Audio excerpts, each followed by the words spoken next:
যে demographic dividend চলমান আছে, আমরা মনে করি যে বাংলাদেশের সেই তরুণ শক্তি, তারুণ্যের শক্তিকে বাংলাদেশের প্রধান অর্থনৈতিক শক্তিতে যদি আমরা রূপান্তর করতে পারি, প্রধান চালিকা শক্তিতে রূপান্তর করতে পারি, তাদেরকে সক্রিয়ভাবে কাজে লাগাতে পারি, তাহলে দেশের অর্থনৈতিক পরিবর্তনটা সম্ভব।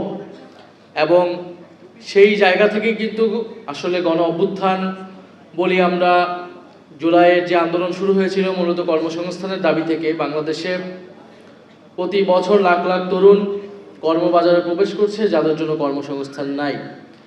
এবং কর্মসংস্থানের দাবি উঠেছিল যখন সমাজে আমরা দেখেছি ক্রমবর্ধমান বৈষম্য, সমাজের অর্থনীতি, সম্পদ, গুটি কয়েক পরিবার, গুটি কয়েক গ্রুপ, সম্পদ পুঞ্জীভূত হয়েছে, কুক্ষিগত হয়েছে কয়েকটি মানুষের কাছে, কয়েকটি পরিবারের কাছে এবং সেটা হয়েছে রাজনৈতিক সহযোগিতায়।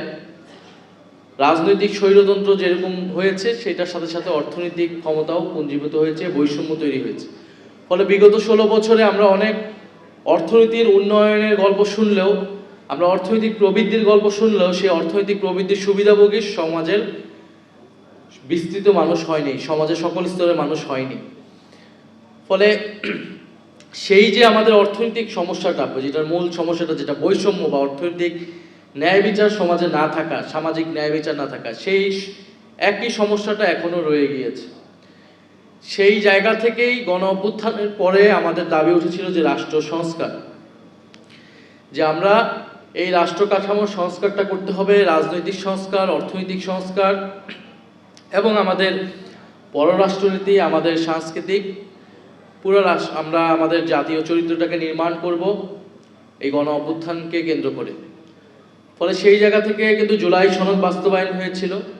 ফলে জুলাই সনদের সাথে এই অর্থনৈতিক রূপান্তরের একটা সরাসরি সম্পর্ক আছে।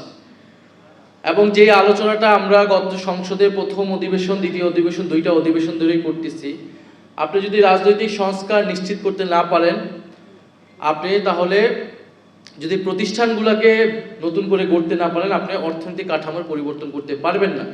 এই অর্থনীতিটা পুরনো অলিগার্কিক সেই একই অর্থনীতিতে থেকে যাবে, যেখানে তরুণ উদ্যোক্তা বলেন আপনার কর্মসংস্থান সৃষ্টি কোনো ধরনের সুযোগই তৈরি হবে না।